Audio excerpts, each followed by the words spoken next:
ॐ ऐं ह्रीं श्रीं ऐं ग्लौं ऐं नमो भगवति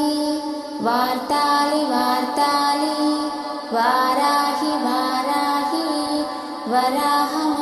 वराहमुखि अन्दिनि नमः रुन्दे नमः जम्बिनि नमः मोहिनि नमः स्तम्भिनि नमः सर्वदुष्टप्रदुष्टानां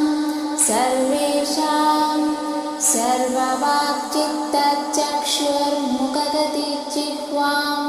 स्तम्भनं कुरु शीघ्रं वश्यं कुरु ऐं ग्लौं टः हुं फट् स्वाहा।